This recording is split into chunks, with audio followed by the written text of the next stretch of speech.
All right. Well, hello, everyone. Thanks for joining us today. As you're coming in, I'd love for you to open up the chat window at the bottom of your screen just to say hey and to let us know where you are zooming in from.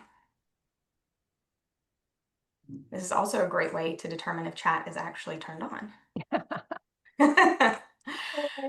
All right, Amber, you're the first one up. Thank you. We know you're in Charlotte, Ohio, California. We have both coasts already on. South Carolina, Lake Norman. Oh, hey, Mark. I was about to say, I used to live there. Familiar face. Great. Okay. Well, the chat is clearly working, so we're going to go ahead and move forward. I'm excited to bring to you all today's panel. It's Evolving ePayments, Connecting Class and Payment Management to Drive Growth.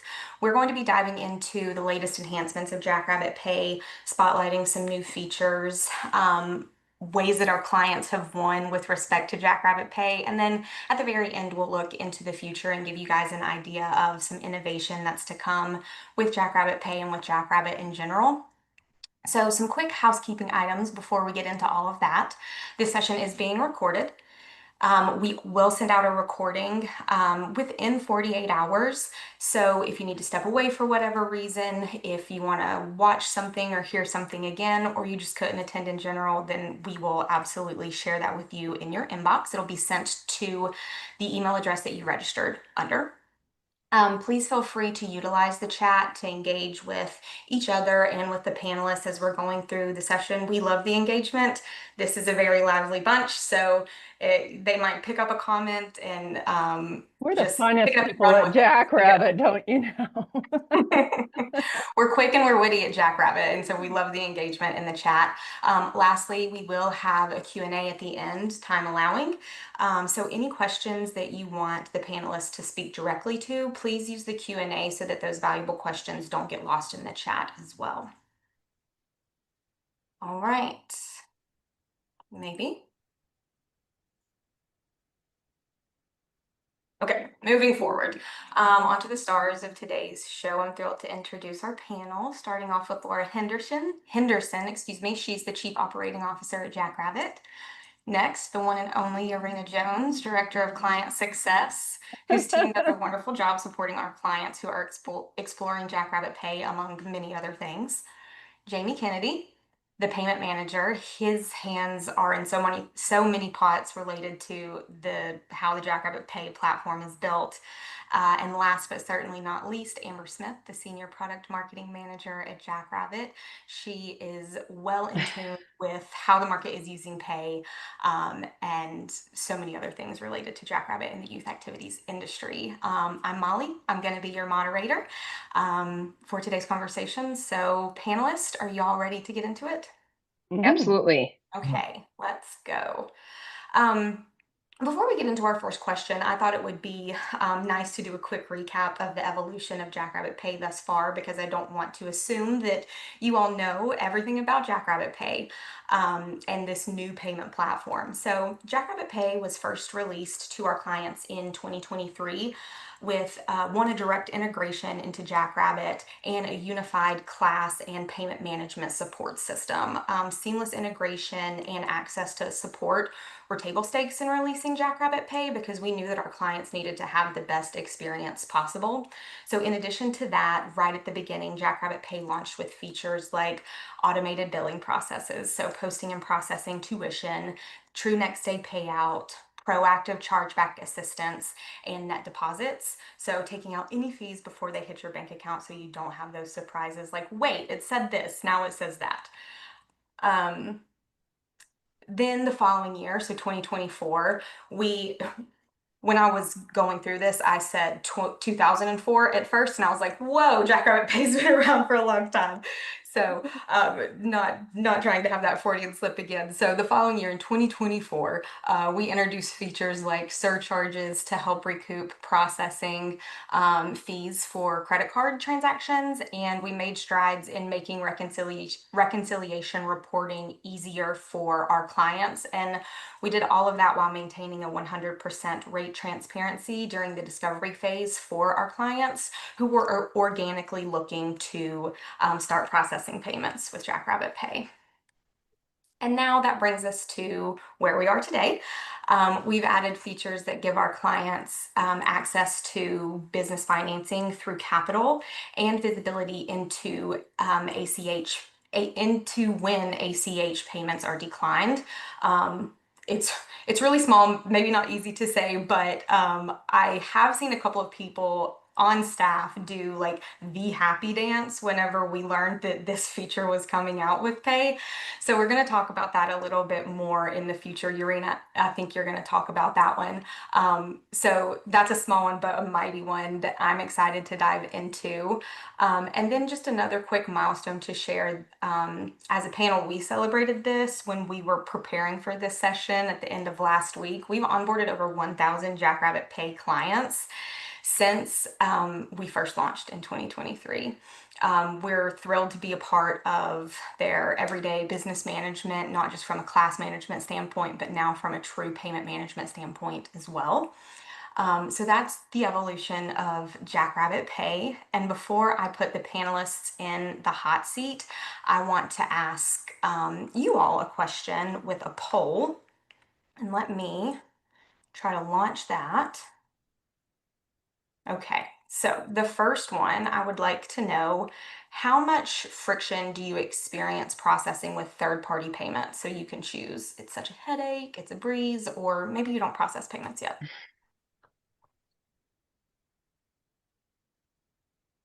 Love to see it moving Me too. real life. Oh, I don't process yet. Okay. You'll see some things that might hopefully Ooh, that's exciting. push you over the edge, right? Okay. Well, I'm going to end this poll here. So it seems like we have a pretty good mixed bag of experiences with e-payment frustration. So you all, oh, I'm trying to close that out. Okay. So kind of keep that level of frustration in mind as we're moving forward. Jorine, I'm going to start the first line of questioning with you. Hike. And, oh, don't be nervous. I have a lot of words up here on the screen. It is a quote from one of our current clients. And whenever I went to pare it down, I was struggling because there are so many good pieces of information here and really how they are feeling. I was like, nope, we're going to put the entire 3 paragraphs on the screen and let people read it as you're going along. So Jorine, can you start us off by sharing your point of view on why we developed Jackrabbit Pay as a payment processing option for youth activity center owners?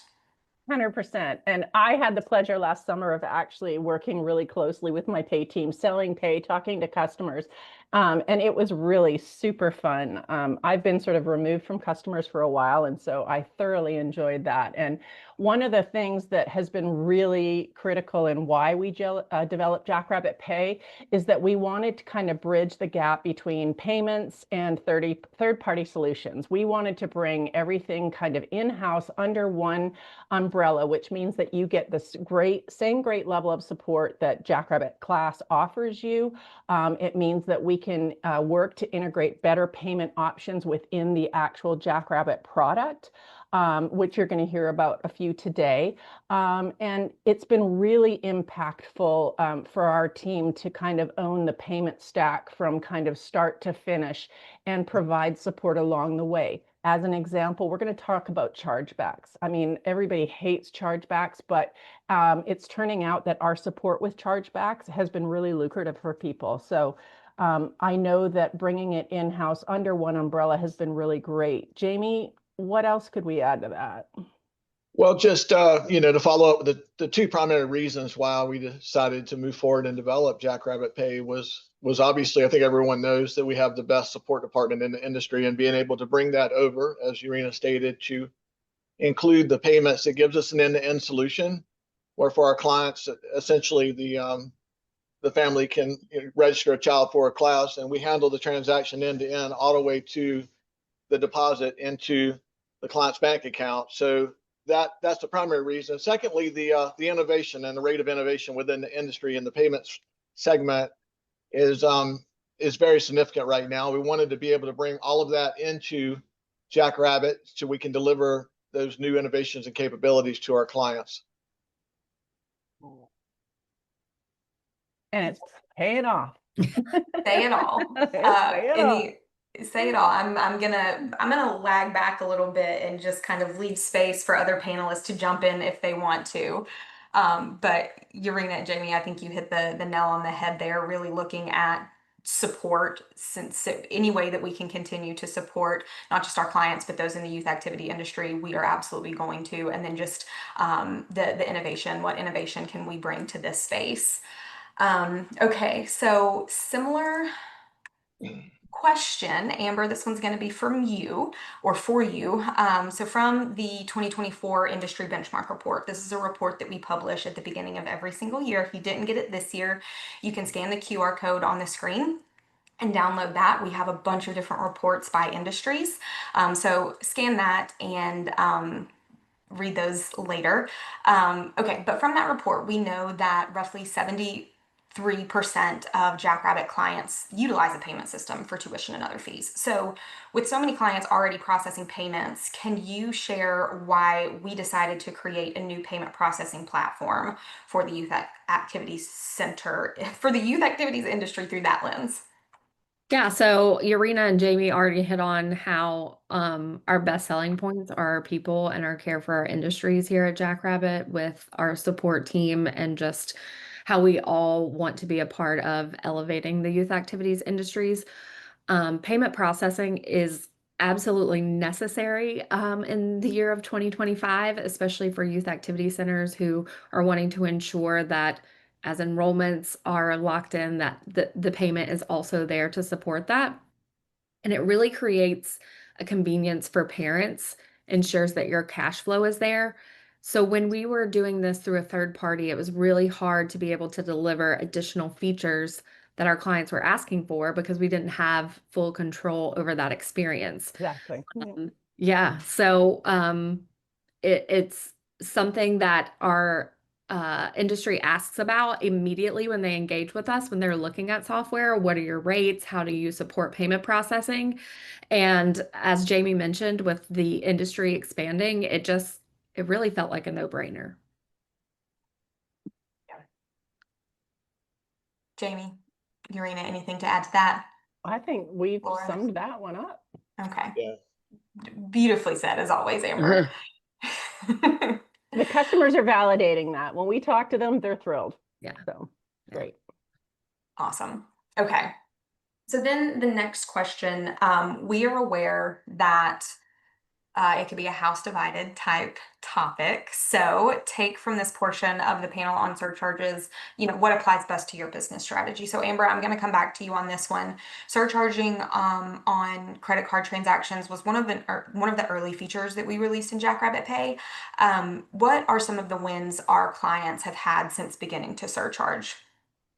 Yeah, I mean, I want to take it back a little bit. It's been really cool to see how payments have evolved at Jackrabbit. Circa 2020, the world event that we all hate to refer to, payments really took a very fast front seat for people that were resisting that. And it changed the dynamic of a lot of the payment related side of the youth activity centers.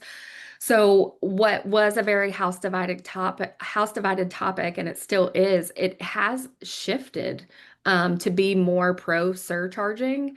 It's not up to us to decide how you want to handle that. Some people are really passionate about just raise your prices. It's better in the long run. And some people they hate seeing the deductions from their deposits. And so it's really just providing the option for the business owners to make the decision that's best for their business and their clientele, because nobody knows that better than them themselves. So this allows us to give you the flexibility to choose. And for some of our clients, a recent one that converted over to Jackrabbit Pay, it's not about necessarily getting the lowest rate if they can save more on recouping those processing fees. So there are different options as far as if it's, a flat rate or what have you, but really just allowing the owner to make that decision and put the control in their hands. That's great. Go ahead, Jorine. I was love to jump into that topic. Surcharging was a big one for us because it's something that people want as a method to sort of recoup their processing costs. Mhm. And so, they're worried, will my parents tolerate this? And that's why, Amber refers to it as a house divided. I found in my experience in talking to clients, it's kind of regional. Some areas really tolerate surcharging really well. Some people are breaking out of the gate and they're doing it.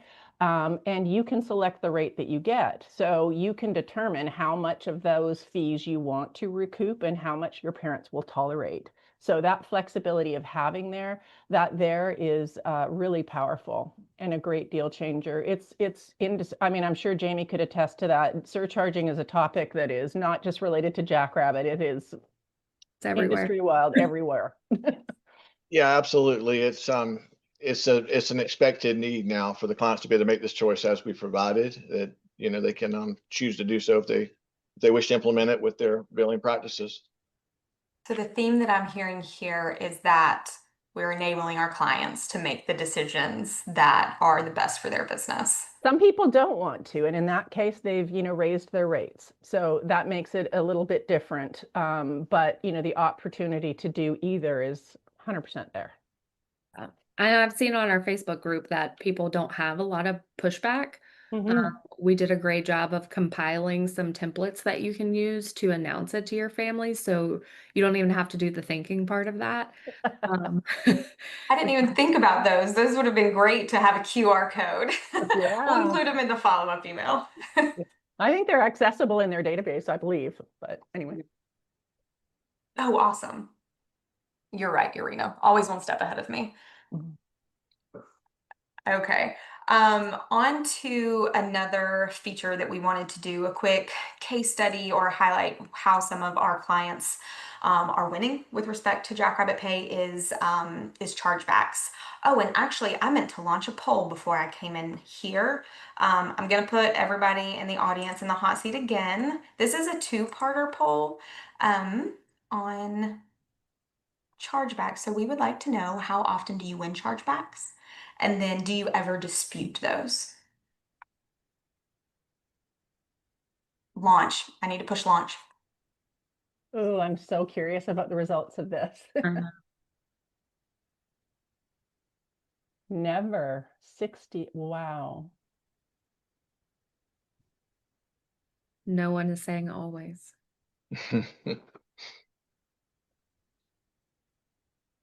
So we do have some Yep. disputers. And some people that have totally abandoned ship in terms of attempting to dispute. Yes. Okay. Well, I'm going to end our poll here. Thank you for those who are participating. I think this next section is going to make your ears perk up just a little bit with respect to what our panelists are going to add. So chargebacks, Jorine, you talked about this earlier. It's a huge pain point, not just for Jackrabbit clients, but small business owners in general. And in doing some research, Jamey helped us determine that small business owners can expect to lose 2/3, so 2 out of 3 of all chargebacks that they face. So those that are like never, sometimes, we believe it. We also know that more documentation helps increase the likelihood of winning a chargeback dispute, but that's still only about to the 40 to 50% range. Jackrabbit's unofficial tagline is looking out for your business's bottom line. We'll probably make it official here in a little bit, but that's something that Amber and I have just been saying to one another, like, dang, we really do look out for business owners' bottom line.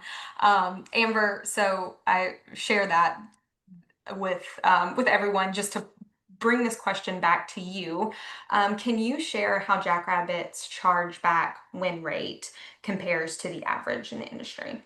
Or Yeah, I mean, it's really exciting to see how. Are you going to steal my thunder on our percentage? I'm teasing. Share that. Okay. We love each other here. But Jackrabbit really, because we are invested and we don't have, a third party in the middle, we know the features of Jackrabbit and we know how to help you proactively set yourself up for success to win more chargebacks. And then instead of waiting for you to get some email or find out that you have a chargeback. We really step in to help you win that and give you the resources and the recommendations that you need in order to do so. It was an obvious opportunity for us to take to differentiate ourselves, because I haven't heard of other processors in the market doing that. And we knew that that was such a pain point for business owners, to have that money taken back from them for services that are usually rendered. So I will let Jorine share the exciting statistic.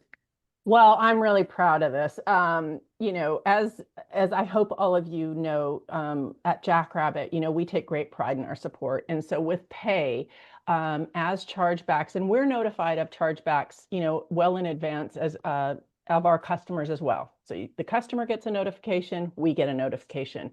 I have a team of women that are familiar with Jackrabbit, they're familiar with your database, and they start to compile and help defend the chargebacks on your behalf. They're looking at, did the parent submit a policy form? Did they, agree to the policies? Did they attend the class? Are there pictures of the children in the class? All of those things that we can prove to the credit card companies that this was a valid charge on the account.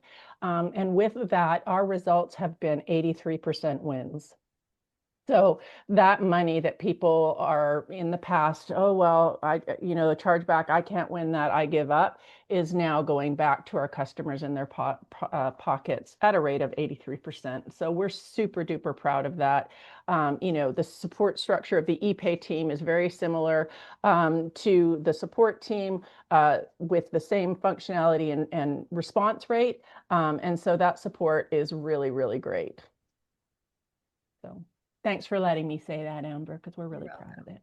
We'll share the love. 83 is unbelievable. And yes, Jorine, just as someone who I don't need to interact with your support team in their proactive chargeback experience, but just hearing your team talk about the level of detail that they get mad to all of their cases. Oh my goodness. I'm just like, you all have it like down pat. You have systems. And you're all little investigators over here. They take it a little competitively. It's kind of fun, actually, but. Oh, competitive? No, not here. And Jamey, I got to call out Jamey because Jamey is huge in that support with the team as well. So, yeah. All right. All right. Well, I have something to add to this. If you want to know how other clients are benefiting from the proactive chargeback experience that Jorine and Amber just spoke to, you can scan the QR code here. We published a case study, I believe it was earlier this year, from Alpha Omega Gymnastics and Dance, how they increased their win-back rate by 95%. That's awesome. Huge. They would have been like our always. They would have answered always, or maybe sometimes, but use that as a resource. It's a quick read and has really good information about their experience with Jackrabbit Pay, not just chargebacks, but other things as well. And also, Amber, I believe you mentioned the Facebook user group. There's some good conversations, not just about chargebacks, but a lot of things Jackrabbit Pay related. You can find that in the Jackrabbit class user group on Facebook. That's for clients, so make sure that you search that, and you can join there as another resource too, to hear how other clients are using Pay. I think it's beneficial to mention that chargebacks, err on the side of the card holder because of rewards programs, things like that. So, if I hold an Amex Black card, something like fancy like that, that credit card company is going to have more of a propensity to side with me, the consumer. The majority of clients don't hold cards like that, but the credit cards are sensitive to that. So by having this extra information available and presented to the credit card companies, it's really powerful. That's a really great point to add. Thanks. White glove service. Okay, now in a completely different direction. Jamey, this is one of Jackrabbit's newest features, Capital, and access to business loans, business funding. How is Jackrabbit Pay's capital offering removing the friction? Really want to focus on the friction between youth activity centers getting access to business loans. Yeah, sure. Well, it might be helpful just to step back just a minute to the start of Jackrabbit Pay. In 2023, it was apparent that as we move forward with a payment processor and building Jackrabbit Pay, that the area of embedded finance was growing at a very impressive rate, and it was quite apparent that as we move forward, that the embedded finance capabilities of the payment platform would be increasingly important. And just to fast forward to today, one of the largest industry studies that comes out each year is from WorldPay, the WorldPay report. And as of today, nine out of 10 clients, a full 90%, say that access to financial products, financial services with their payment processing is a key factor. 65% of clients will transfer to a payment processor with this embedded financial capability. So kind of with that foundation, it's important to kind of clarify what we did at Jackrabbit Pay. Our backend is built upon Adyen Technology, which is an international financial technology company. They hold banking licenses in numerous countries around the world, including the United States. So by leveraging this technology with the banking license, we're able to efficiently and effectively offer our clients business loans with very, very little friction. Just to give you an idea, and let me define little friction. As I sit here right now, over 600 of our clients have the ability to log into their pay console, press a button, and literally within a few minutes receive business funds into their bank account to enable them to capitalize on growth opportunities or support their operations. Now, those business loans are derived from their payment processing activity with our system. We use machine learning and AI to ascertain what the client can effectively be offered to borrow. Whenever they accept a business loan, the business loan is paid back through a small percentage of their processing revenue going forward. So it's a very efficient and compelling offering that we have that I would encourage anyone to look into if they have a need for business financing, with their operation.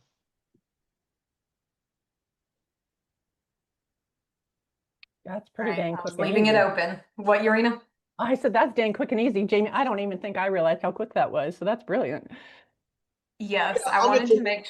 Go ahead, one Jamie. other thing too, because this is always something people actually like a lot, is that when I say that the loan offer is based upon your processing history, it's truly based upon your processing history. There is no credit application to submit as far as your personal credit and running a credit report. It's derived from your activity with us, and it's core to the value proposition we put forward: processing payments, the ability to extend capital to help you grow your operation. So. Yeah. And it is really important just to stress that it is fast, flexible, transparent. Jamie, one thing just to clarify, is there a certain amount of months you were talking about your payment history? Are there a certain amount of months that clients must be processing payments with Jackrabbit Pay to be eligible?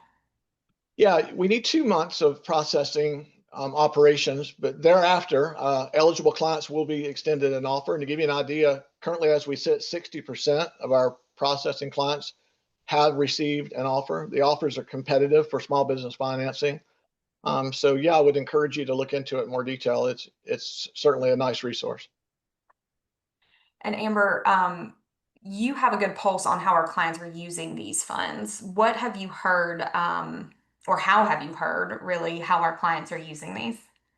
Yeah, when I think about the different industries that we support, dance studios, sometimes you need to replace your Marley floor, or you need new mirrors or ballet bars, or you haven't collected all of your costume payments yet and you need a front load to go order from Wiseman's or Revolution to get those orders in enough time to also receive those costumes before your recital without cutting it too close.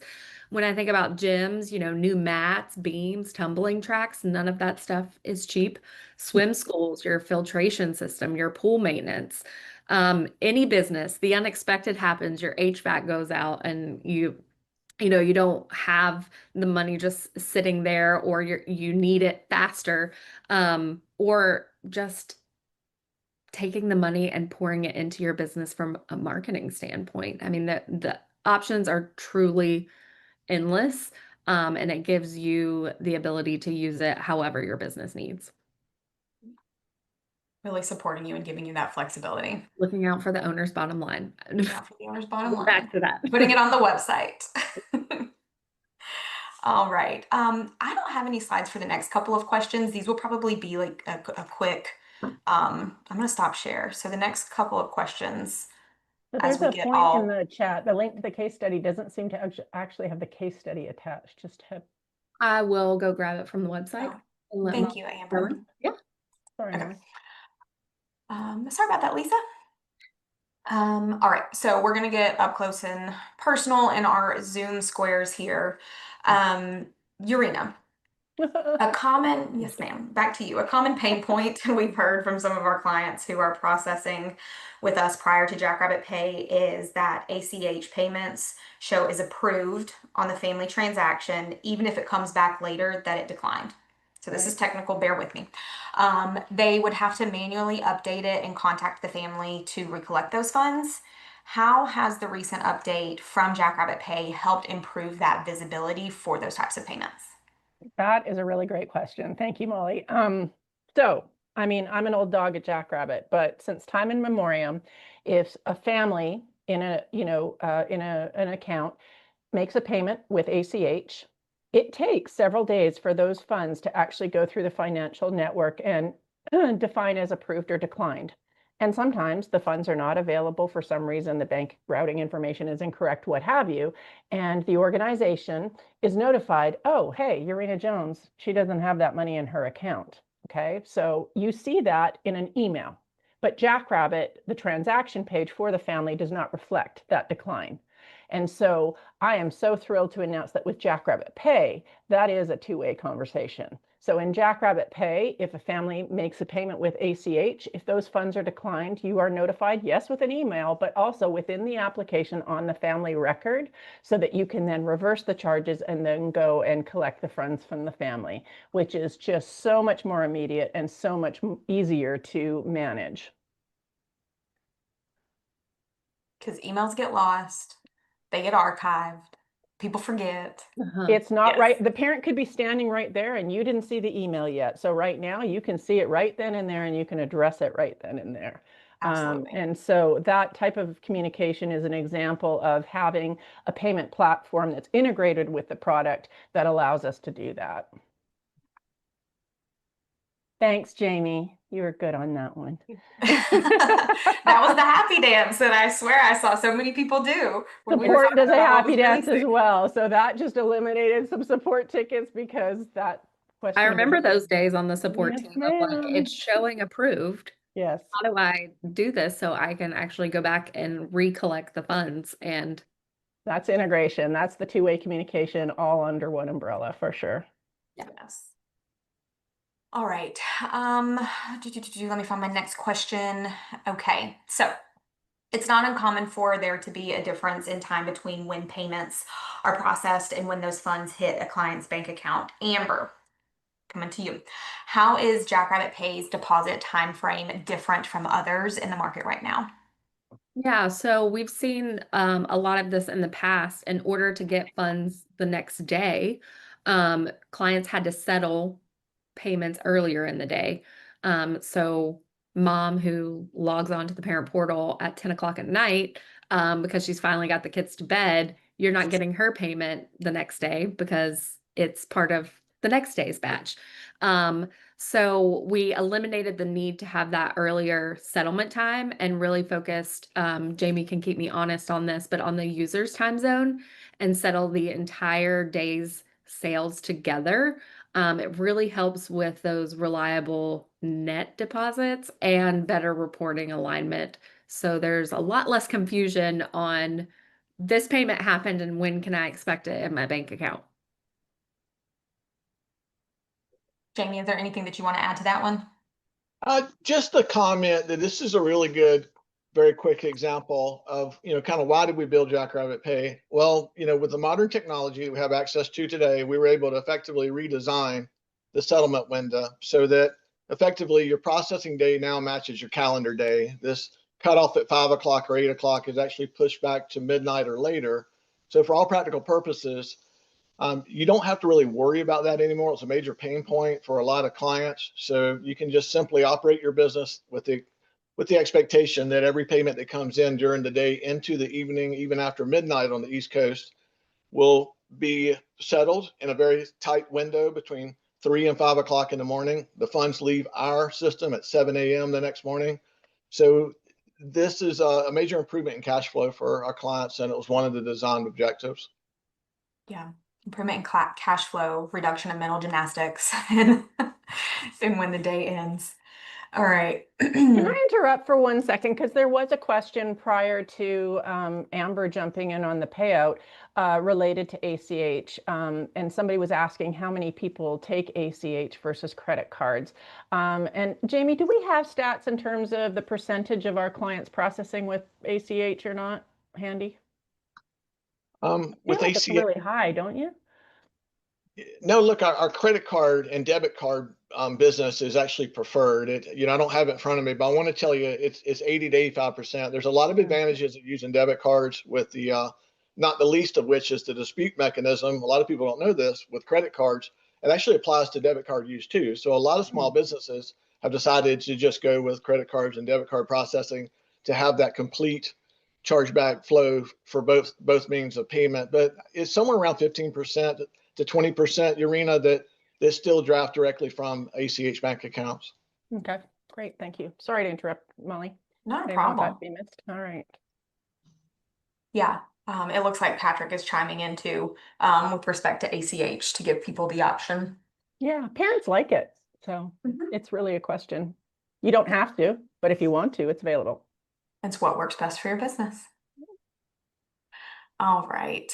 So I think that helps us kind of round out our case studies for the portion of the panel today. I do want to shift to look ahead to the future. So Jamey and Laura, these next two questions are coming your way. Jamey, can you share a glimpse into the future of Jackrabbit Pay's features and what key enhancements that our clients can anticipate? Sure. Yeah. Just from a macro perspective, I think it'd be good just to refresh that, as I just stated, we just mentioned the objective of improving the cash flow for our client is a primary objective that carries across a lot of the current features as well as planned features going forward. By way of example, we re-engineered the processing day to get more money into our client's account the next morning. We made the payout the next day most efficient so that facilitates that goal. Our investment early on and focus to bring capital in very early in the process and that embedded financing capability of lending was very, very core also to enable our clients, if they do move to Jackrabbit Pay and if they're processing with us, then they do have a very attractive option for embedded finance should they need it. Taking that a step further, just as it is a priority, one of the next features forthcoming is a feature called cash out, excuse me. And the cash out feature effectively presents our clients with an option. It's somewhat of an emergency option, I guess you could say, but it's built upon the new FedNow network. And as the clients' bank accounts are being upgraded, there's a nationwide upgrade of the banking system going on at present. There's about 1,300 banks at present that have already been upgraded. Many more are being upgraded. But our clients will be able to effectively push a button, and anything that has processed and is due to them, should they need the money immediately, they will get the money into their account in a few seconds. Now, that's a feature that we wanted to put in, again, to provide additional capability for our client to have multiple streams of cash flow access as needed. So that's a core focus. Then moving on to some other objectives, the expansion of payment methods is very important. To give you an idea, localized payment methods are very important in the various markets we serve. We just recently added a localized payment method in our Australian market, EFT POS. Currently today it's 25% of all process volume for the country. Likewise in Canada, we're about to add Interact and the PAD system, which is pre-authorized debit.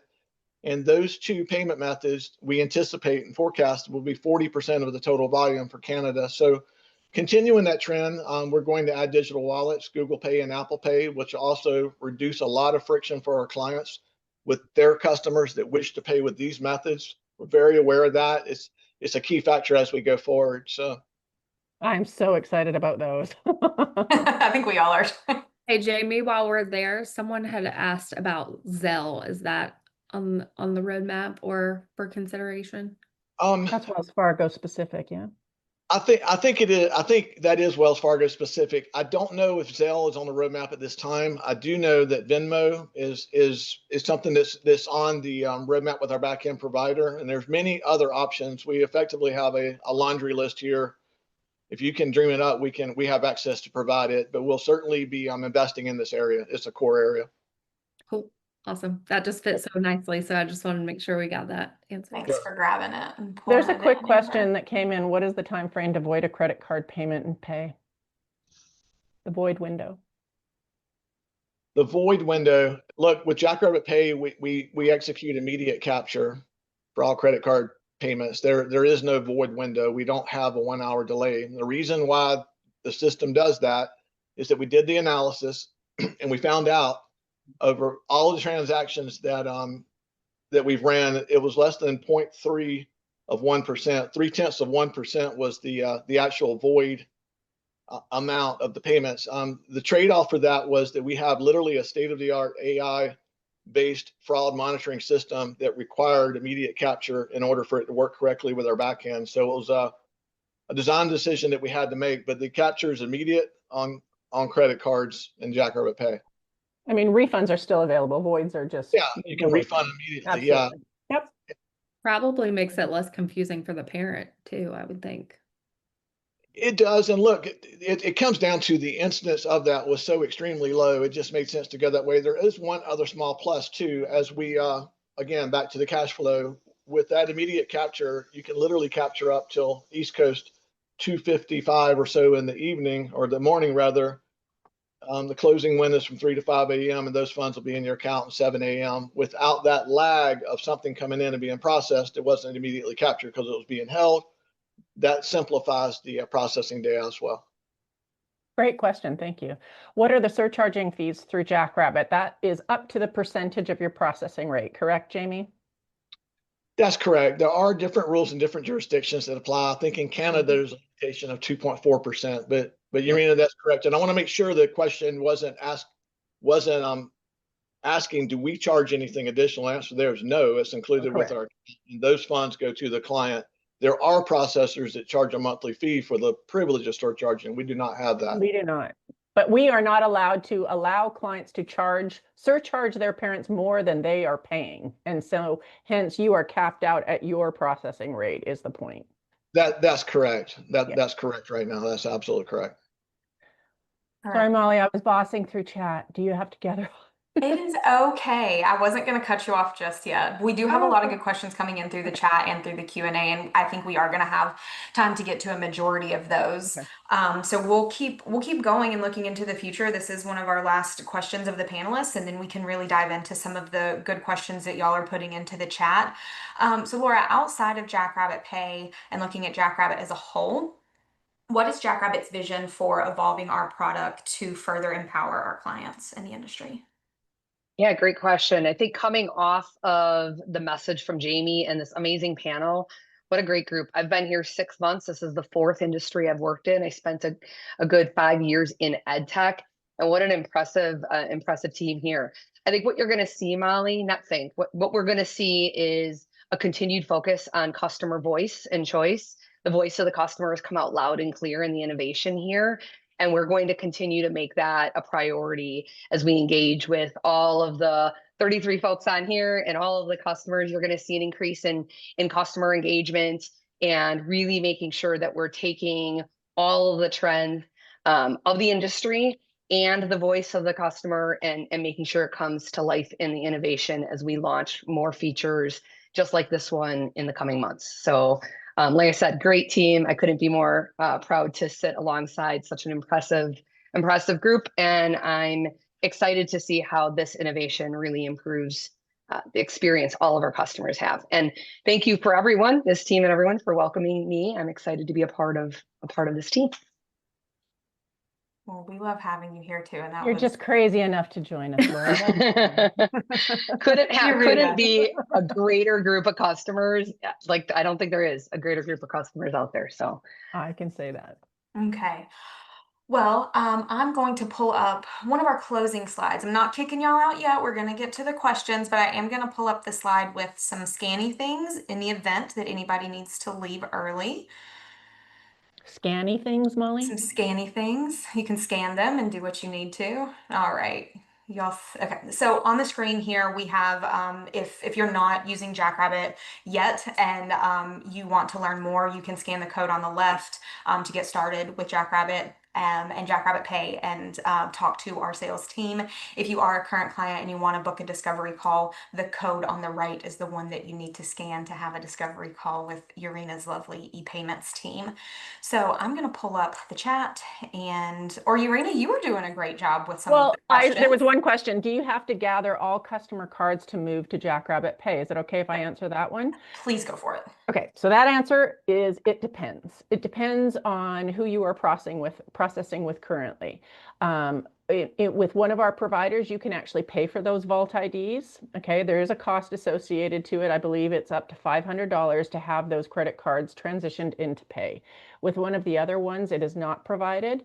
However, but what it does require is having all the credit cards revaulted into Pay. So the other third option is that we remove all of the credit cards from your account. Don't panic, I promise.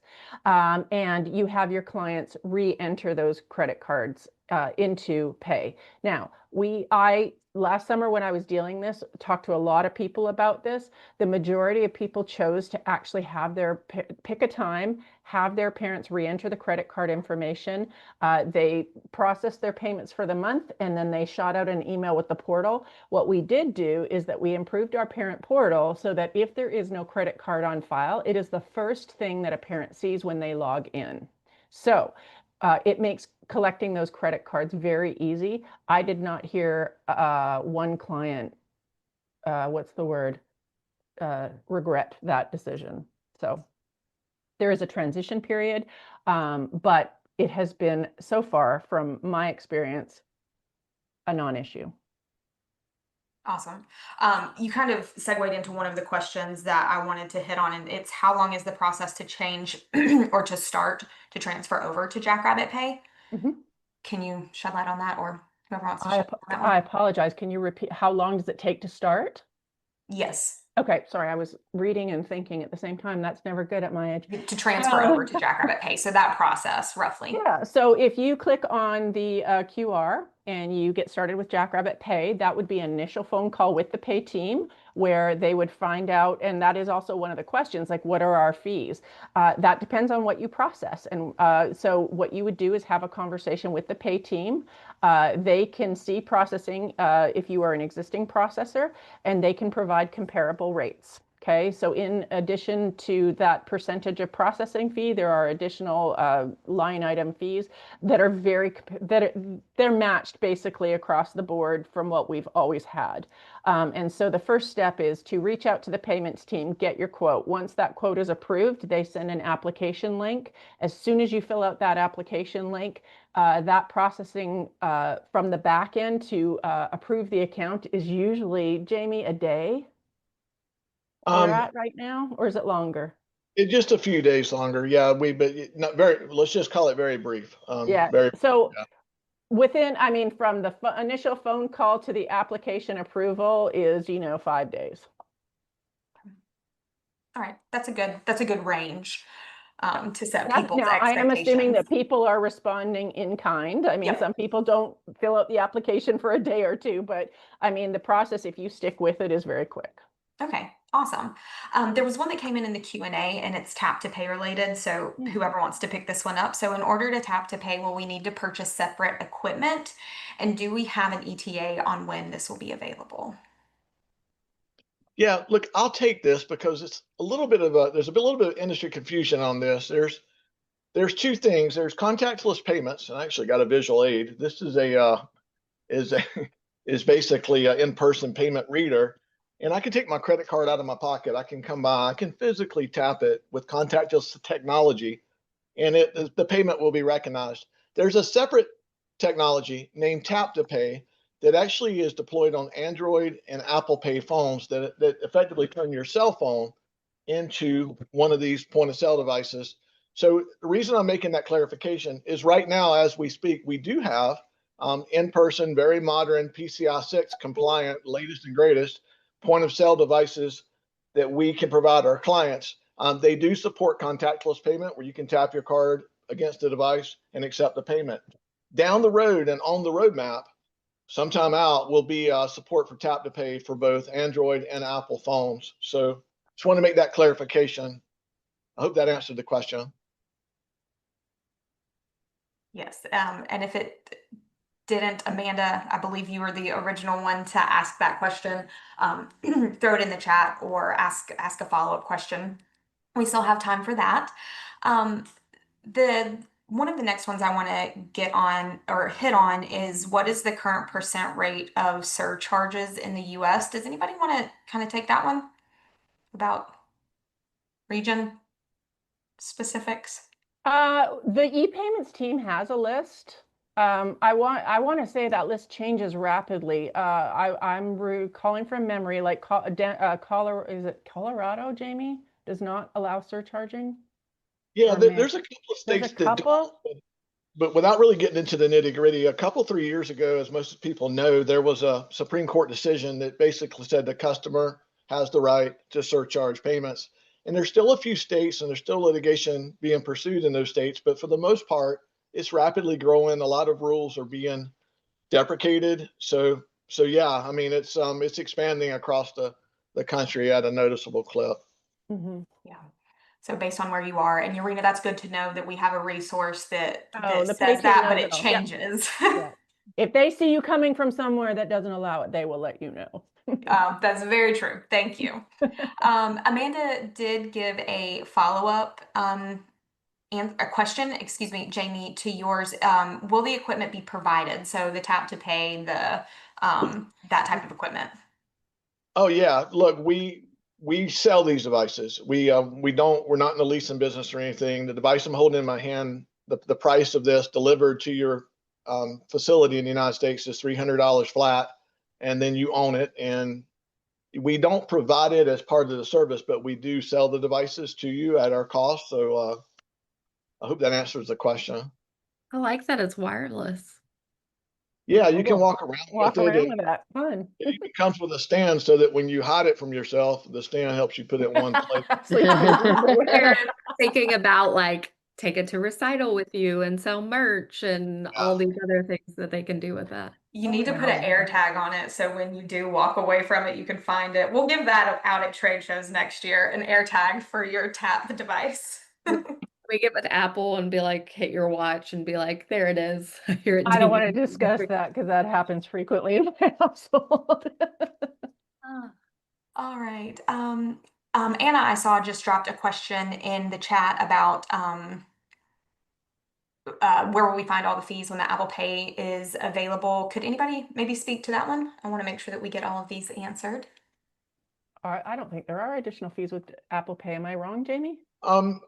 I can answer. I think she's asking where can we find all the fees. I do want to mention that we designed this to be rather lean, and I think you'll find our fee schedule to be very minimalist.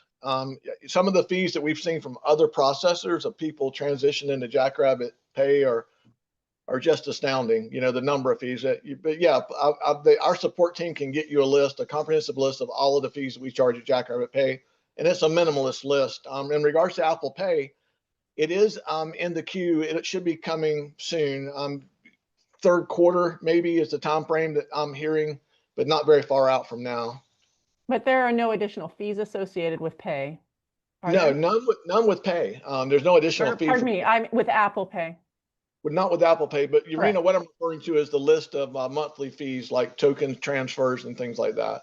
Correct. Yeah, and the ePayments team will have those for anybody that contacts them as well. Sorry, I had technical difficulty. My screen dropped. Let me share it again. Okay. Thank you, Jamey, for hitting that one really quick. Sure. Okay. Well, I'm going to pop these. I think we got through all of the questions that were either in the chat or in the Q&A. So that is gonna conclude. We did it with 5 minutes to spare, y'all. I didn't think that we could do it. But we did it. Okay. Thank you, panelists, Jorine, Jamey, Laura, Amber, for taking time out of your day to chat about this evolution of e-payments and the innovation that we have going on in the industry with our clients and clients. Thank you guys so much for taking time out of your busy days. We know that y'all are everywhere and you have everything to do. So we really appreciate it. Again, we will send out a recording within 48 hours, so you will have this available for you. I hope everyone has a wonderful day, and we'll catch you on the next one. Thanks, everybody.